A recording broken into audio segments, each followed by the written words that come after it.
यीशु मसीह के सामर्थी नाम में आप सभी प्रिय मित्रों को एक बार फिर से मेरा यानी भाई अजीत होरो का मसीही अभिवादन।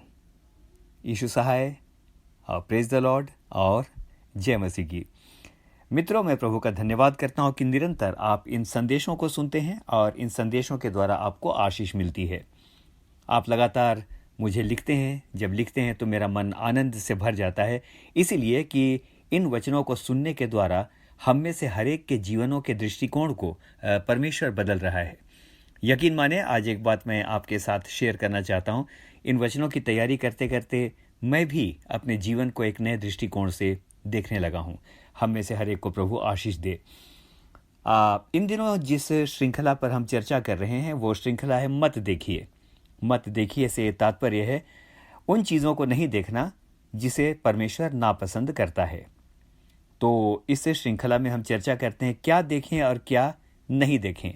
आइए आज इसी मत देखिए श्रृंखला की अगली कड़ी में चलते हैं और आज आपके मनन के लिए जो पद मैंने चुना है वो पद पाया जाता है उत्पत्ति की पुस्तक, उसका 26वां अध्याय और उसका 12वां पद।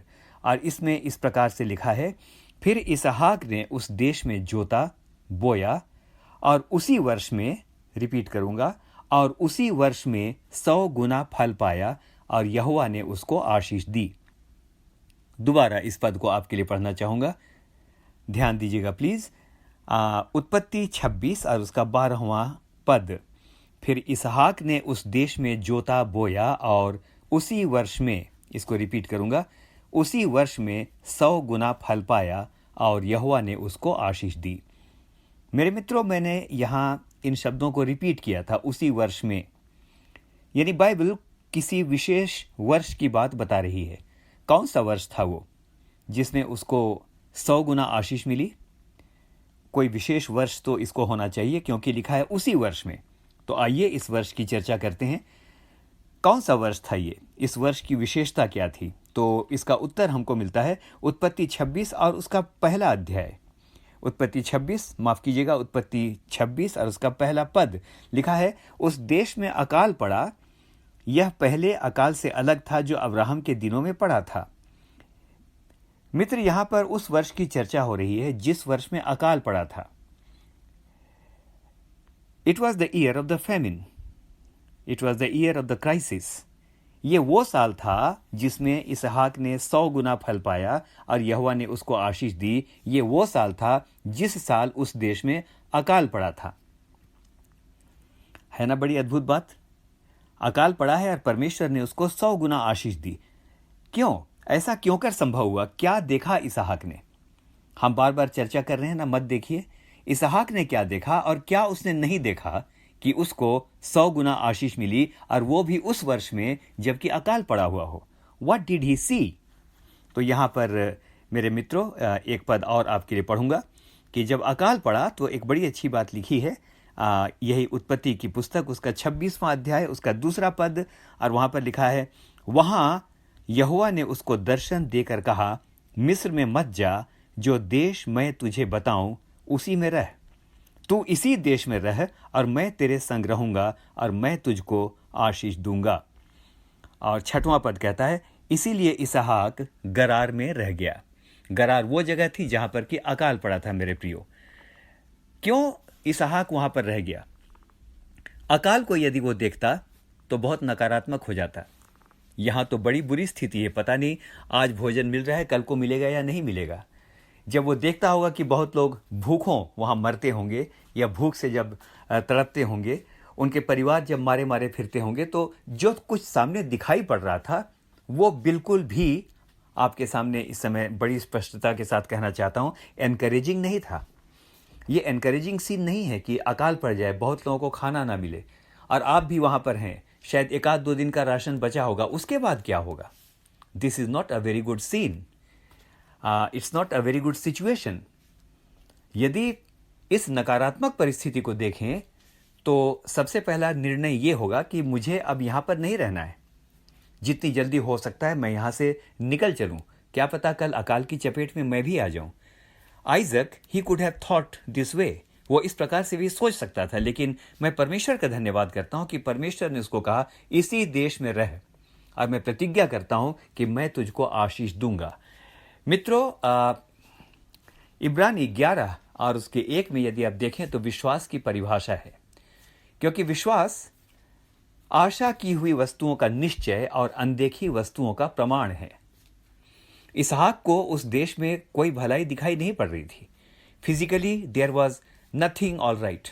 अगर भौतिक रूप से देखें तो अकाल ग्रसित देश के अंदर दृश्य क्या होगा, ये बिल्कुल देखने योग्य वस्तु नहीं है। लेकिन जब हम चर्चा कर रहे हैं मत देखिए, तो आज मैं आपको कहना चाहता हूं, इसहाक ने उस समय अकाल की बुरी परिस्थितियों की ओर अपना ध्यान लगाने से कहीं अधिक उसने परमेश्वर के वचन की ओर अपना ध्यान लगाया। मेरे प्रियो, उसने इस बात को देख लिया था कि जब वो मेरे पिता अब्राहम के साथ मरुभूमि में रहा, मरुभूमि में, बियावान में, मेरा पिता जबकि मरुभूमि के अंदर भटकता रहा, मैंने अपनी आंखों से देखा कि किस प्रकार से परमेश्वर ने मरुभूमि के अंदर भी उसको संपन्न किया, उसको आशीष दी। मैंने अपनी आंखों से देखा कि मरुभूमि के अंदर भी भटकते हुए मेरा पिता बहुत ही धनाढ्य और महान पुरुष हो गया। आई सॉ कि नेगेटिव परिस्थितियों के अंदर भी यानी परमेश्वर ने किस प्रकार से मेरे पिता को आशीष दी। और आज मैं एक काम करूंगा, उसी विश्वास की आंख से आज मैं इस अकाल ग्रस्त देश को भी देखूंगा और मैं विश्वास करूंगा कि इस अकाल ग्रस्त देश के अंदर भी परमेश्वर मुझको आशीष देगा। अब मेरे प्रियो, उसने विश्वास से सारी बातों को देखना आरंभ किया। उत्पत्ति 12:1 ये अनदेखी वस्तुओं का प्रमाण है। दिखाई नहीं पड़ रहा था कि बहुत अच्छी फसल होगी, दिखाई नहीं पड़ रहा था कि जो परिस्थितियां हैं वो सुधर जाएंगी, लेकिन विश्वास की आंखों से वो देख रहा था कि यदि परमेश्वर ने कहा है इस देश में मैं तुझे आशीष दूंगा तो मैं यहीं रहूंगा और परमेश्वर मुझको आशीष देगा। और मेरे प्रियो, आज इस बात को कहने में मुझे कोई संकोच नहीं है कि अपने विश्वास की लड़ाई को वो जीत गया। और उसी गरार में जहां पर उस वर्ष में अकाल पड़ा था, क्या लिखा है देखिएगा, एक बार फिर से पढ़ता हूं। फिर इसहाक ने उस देश में जोता बोया और उसी वर्ष में 100 गुना फल पाया, और वो बढ़ा और उसकी उन्नति होती चली गई, यहां तक कि वो अति महान पुरुष हो गया। हालेलुया। मैं धन्यवाद करता हूं इस समय, और इस समय सिर्फ इतना कहना चाहता हूं मेरे प्रियो कि जो कुछ आंखों के सामने दिखता है, हमारा देखना और परमेश्वर का देखना अलग अलग है। शायद आपको ऐसा लगता है जिन परिस्थितियों में आप हैं वो आपके लिए बिल्कुल अनुकूल नहीं है। शायद आपका दफ्तर, शायद आप जहां काम करते हैं, शायद आपके परिवार का माहौल, शायद बहुत सारे आपके आसपास की परिस्थितियां, आपके चारों ओर का एनवायरनमेंट, हो सकता है बहुत सारी बातें आपको ऐसी दिखती हैं कि क्या यहां से कोई अच्छी वस्तु मेरे लिए निकल कर आ सकती है। लेकिन विश्वास करें, एक और प्रश्न था, क्या नासरत से भी कोई अच्छी वस्तु निकल कर आ सकती है? और हम धन्यवाद करते हैं, उसी नासरत से हमारा प्रभु यीशु मसीह आया। आज मैं एनकरेज करना चाहता हूं, मत देखिए उन बातों को जो मात्र भौतिक आंखों से हम देखते हैं, लेकिन उसके परे आप आत्मिक आंखों से, विश्वास की आंखों से आप अपने चारों ओर देखिए और आपको दिखाई पड़ेगा कि परमेश्वर आपको आशीष देने के तैयार है। वो अति महान पुरुष हो गया। और आज के दिन मैं आपको एनकरेज करना चाहता हूं मेरे प्रियो, और मेरा एनकरेजमेंट आपके लिए ये है कि अब मात्र तर्क की आंखों से नहीं, रीजनिंग की आंखों से नहीं, लेकिन विश्वास की आंखों से देखें। और एक छोटी सी घटना बता करके समाप्त करूंगा। एक बार एक महिला अपने पास्टर के पास गई और उसने कहा, पास्टर साहब मैं नौकरी छोड़ना चाहती हूँ, वहाँ कोई भी चीज़ अच्छी नहीं है, लोग मेरे विरोध में हैं, लोग मेरी बातों को पसंद नहीं करते, मुझे ऐसा लगता है कि लोग मुझसे बहुत प्रसन्न नहीं हैं। I can see that they dislike me so much. मैं वहाँ काम नहीं करना चाहती, मुझको बहुत नेगेटिव दिखाई पड़ता है। तो पास्टर ने कहा कि अच्छा तो बहन ये बताएं कि यीशु मसीह ने क्या कहा है, आप जगत की क्या हैं? तो उस स्त्री ने कहा, मैं जगत की ज्योति हूँ। तो पास्टर ने कहा, यदि आप जगत की ज्योति हैं तो जहाँ उजाला है वहाँ आपका क्या काम? जहाँ अंधकार है, जहाँ सारी बातें नेगेटिव हैं, जहाँ सारी बातें बिल्कुल प्रतिकूल हैं, आपका काम वहाँ पर है। Go on that negative situation and shine in the midst of them. अब मेरे प्रियो, उसी घटना को मैं आगे पढ़ रहा था। प्रार्थना के साथ वो महिला अपने कर्मस्थल में गई, अपनी कर्मस्थली में गई, और वहाँ यीशु मसीह के कारण आज की इस मनन की बेला में मैं आपको बताना चाहता हूँ, आगे चल के सारी परिस्थितियाँ बदल गई और एक दिन ऐसा आया जबकि वो महिला उसी संस्था की प्रमुख बन गई। मैं परमेश्वर का धन्यवाद करता हूँ।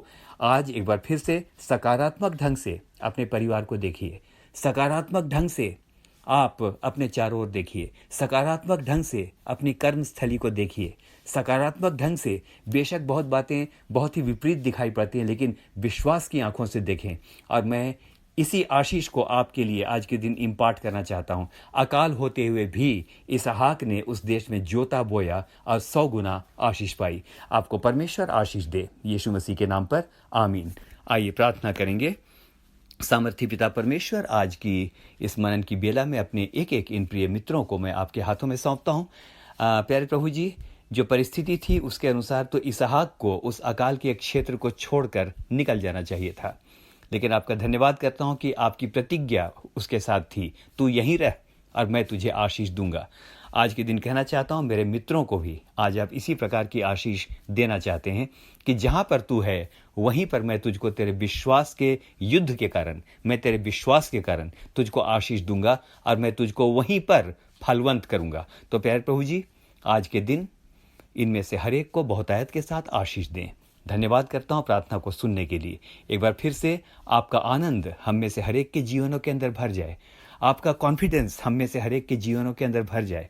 आज तक शायद अपने आप को हमने शाप दिया है, अपने आप को कोसा है, अपनी परिस्थितियों को हमने बार बार दोषी ठहराया है, लेकिन आज के दिन कहना चाहते हैं यदि परमेश्वर हमारी ओर है तो कौन हमारा विरोधी हो सकता है। हम में से हर एक को आशीष दे प्यारे खुदाबंद। धन्यवाद करता हूँ प्रार्थना को सुनने के लिए, यीशु मसीह के नाम पर आमीन और फिर से आमीन।